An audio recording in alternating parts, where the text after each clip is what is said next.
La Defensoría del Pueblo ha realizado un acompañamiento a la comunidad raizal de la isla de San Andrés, donde se ha logrado evidenciar problemas de agua potable, salubridad, disputas de bandas criminales, entre otros aspectos.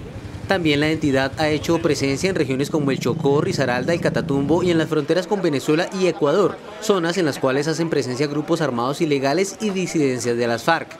En cuanto a migrantes venezolanos, la Defensoría brinda ayuda humanitaria y asesoría para que los ciudadanos del vecino país se registren oficialmente ante las autoridades colombianas. Otro de los acompañamientos de la institución tiene que ver con los desmovilizados de las FARC y las víctimas del posconflicto, donde se evidencia algunas deficiencias en cuanto a los compromisos del Estado. Finalmente, la Defensoría viene advirtiendo problemas humanitarios en el sistema de salud y hacinamiento en las cárceles del país. Y nos acompaña a esta hora el defensor del pueblo, el señor Carlos Alfonso Negret. Doctor Negret, buenos días, bienvenido a Primera Hora. Muchas gracias por invitarme, un saludo a Lucho y un saludo a usted, Silvia. Bueno, pues gracias por estar con nosotros y vamos a empezar a hablar de la crisis con los venezolanos a nuestro país. ¿Cómo está siendo atendida por el gobierno colombiano? Usted como defensor del pueblo, ¿qué deficiencias ha notado? ¿Qué recomendaciones le ha hecho al gobierno? El país no estaba preparado para recibir 1 millón de ciudadanos venezolanos. Hace un año le dijimos a la canciller que era 1 millón de colombianos, no nos creyeron. El año pasado, en junio, estuve con el alto comisionado de las Naciones Unidas de Derechos Humanos, el príncipe Hussein, en Ginebra, y le dije, tengo 3 temas en Colombia: líderes asesinados, FARC y venezolanos. Y en ese momento a él se le prendió un bombillo y me dijo, ¿por qué Venezuela? Le dije, porque Colombia no tiene la capacidad fiscal para poder atender 1 millón, no podemos con los nuestros, menos con lo otro. Y le dije, tenemos que hacer lo que se hace la Unión Europea entre Grecia y Ginebra, entre Grecia y Turquía, que era atenderlos ahí de debida forma, con hospitales, con educación, con jardines infantiles, porque hoy lo que tenemos es una dispersión de 442.000 ciudadanos que se han registrado, más los 370.000 que tienen un permiso, sin contar con los que siguen entrando continuamente, de modo que ese será uno de los problemas más importantes que tendrá que acoger el nuevo gobierno, y que yo creo que con esta medida que ha hecho el gobierno de haberlo censado de la mano de la Defensoría del Pueblo, de la Unidad de Riesgos, tienen que emitir una opción de trabajo digno, quiere decir, tienen que darle una visa humanitaria para que puedan trabajar por lo menos 2 años, porque si no, no tendría sentido haber hecho esto. Líderes sociales, usted lo tocó en su agenda. ¿Qué está pasando con ellos? ¿Quién los mata? ¿Qué está haciendo el Estado? Estamos trabajando muy fuerte. El Gobierno Nacional, derivado del acuerdo, hay una Comisión Nacional de Garantías de Seguridad, y ahí nos reunimos y venimos trabajando fuertemente con el señor fiscal, en el sentido que él rápidamente esclarezca de dónde vienen las balas asesinas.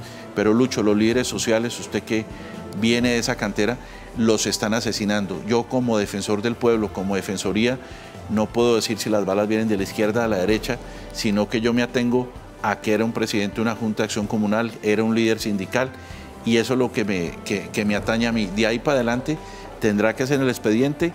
Vemos al doctor Néstor Humberto y a la vicefiscal muy interesadas en que ese tema rápidamente se esclarezca, pero lógicamente es en sitios donde las FARC fue el 75%, es en zonas rurales donde es la gran la mayoría de asesinatos de los líderes sociales. Defensor, ¿cómo usted ve la atención de salud en Colombia? El año pasado, cuando arrancó Medimás en agosto, nosotros lo citamos el 1 de septiembre a la oficina, les dimos una serie de angustias que tenía la población en relación con la atención. Medimás recibió 4.800.000 usuarios, pero realmente ellos no podían atender sino 2.800.000. Los volvimos a citar 30 días después, seguían las mismas problemáticas, y los volvimos a citar en noviembre. Ese día decidimos nosotros como Defensoría decirle a la Corte Constitucional, señores Corte, tiene que retirar de Medimás 1.200.000 afiliados porque no están atendiéndolos en debida forma, que es más o menos lo que está diciendo el señor Procurador y el señor Contralor, en el sentido que esos recursos de ese 1.200.000 se están yendo a lo que no debe ser, es atender a los usuarios. Y estamos esperando que la Corte decida si ese 1.200.000 no es que se van a quedar sin prestación del servicio, sino que se repartan entre otras EPS que presten un buen servicio en Colombia. El pulso de la Jurisdicción Especial para la Paz, la reglamentación, ¿cómo ve usted eso? La Defensoría ha venido rodeando y yo creo que los acuerdos son para cumplirlos. Y la JEP es un acuerdo que se hizo como Estado, no se hizo por ningún partido político y debe cumplirse. Creo que tiene unas fallas administrativas que han sido detectadas y que deberán corregirse, pero hay que acompañar este proceso con la JEP, para la implementación de la JEP, así como acompañar rápidamente que el acuerdo con el ELN salga adelante, porque si no sacamos el ELN, las FARC va a desfallecer ese proceso. Rápidamente, por último, Catatumbo y Tumaco. Catatumbo, emitimos tanto en Tumaco como en el Catatumbo unas alertas tempranas donde le decíamos al gobierno nacional que hay una tensión entre ELN y el EPL, mal llamado Pelusos. La situación es de tal nivel que el lunes santo, invitado por los obispos, estuvo en el Tarra. De lado y lado entre Tibú y el Tarra es puros sembradíos. Fui a tomarme una cerveza y la señora de la tienda me dijo no se la puedo vender. Y dije, ¿pero por qué no me la puede vender? Porque no sabemos a quién le vamos a pagar la extorsión.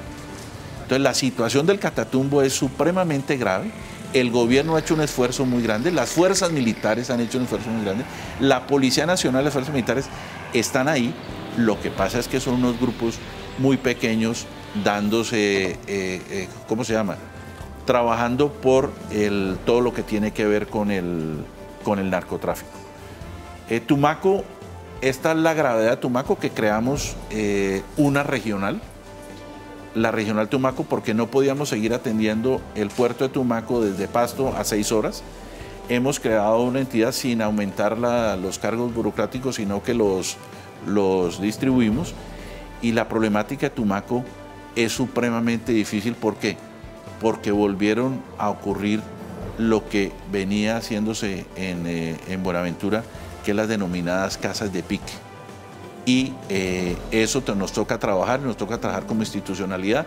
Es muy importante los 9.000 hombres que hay ahí, pero necesitamos inversión social, necesitamos educación, necesitamos salud, necesitamos a los ministros en los territorios que uno no los ve. Así es. Bueno, nos faltaba una pregunta, la situación de los raizales en San Andrés. Estuvimos en San Andrés y Providencia y estamos en este momento haciendo un informe defensorial. En San Andrés no funciona el hospital, no funciona el aeropuerto, no funciona el Estatuto Raizal. El Estatuto Raizal es la garantía que tienen los raizales de San Andrés para tener un norte como lo tienen las comunidades indígenas y las comunidades afro. No tenemos Estatuto Raizal, venimos trabajando con el ministro del Interior en eso y aspiramos que antes del 7 de agosto los sanandresanos, los raizales sanandresanos tengan un estatuto. Ayer se logró de la mano del senador liberal Juan Manuel Galán sacar la exención del predial a los raizales, lo que es bien importante. Bueno, nos alegra verlo muy bien, defensor, y sentirlo muy bien, porque sabemos que usted acaba de superar un cáncer. ¿Nos quiere hablar de esa experiencia? Claro, no, pero lo superé hace 7 años. Realmente el cáncer nunca se va. Es lo que yo he dicho. Mi Dios le dio a uno un segundo cheque para seguir adelante y lo estoy haciendo bien. Es una enfermedad que es catastrófica. Hay que trabajar en lo que tiene que ver con las EPS. Y yo hablándolo con el ministro Gaviria, apenas le ocurrió que me llamó y fui a su despacho. Le dije, ministro, usted y yo podemos inmediatamente atendernos. Yo en 8 días tenía mi primero quimio. Lo que tenemos que trabajar es como Estado, como sociedad, que la gente no se nos muera en el diagnóstico. Porque la gente, mientras le hacen el diagnóstico y le dan la primera quimio o radioterapia, se nos muere. Se mueren. Sí. No es que se demoran, se muere la gente. Entonces, toca en ese tema trabajar muy duro y yo he trabajado muy duro. Ya ni siquiera se me quiebra la voz porque es muy duro, porque yo no tiene hijos, uno tiene familia, pero hay que empujar y salir adelante, y yo creo que eso ya está chuleado. Me moriré parado, como dicen, pero no del cáncer, que nunca se va, ¿no? Sí, por claro, eso hay que estar hacer haciéndose Se me acabó la controles. tusa de la selección con eso que usted acaba de decir. No, la vida Con la es experiencia de vida, hermosa claro. con esa experiencia. Hay que empujar y salir adelante y generar opciones de vida para los ciudadanos de Y Colombia. hay que seguir en controles. Defensor, Siempre. gracias por darnos esta experiencia de vida, por contarnos esta experiencia de vida. Nos alegra verlo bien y le seguimos encargando el sistema de la salud en Colombia, también especialmente para los pacientes de cáncer que necesitan ser atendidos muy rápido. ¿Y sabe qué? Señor. Los niños con cáncer. Sí. Es que es una cosa supremamente dura. Le agradecemos Gracias. mucho que haya venido a hablarnos de estos temas que nos preocupa tanto en nuestro país. Muchas Gracias, gracias. defensor. Muchas gracias, defensor.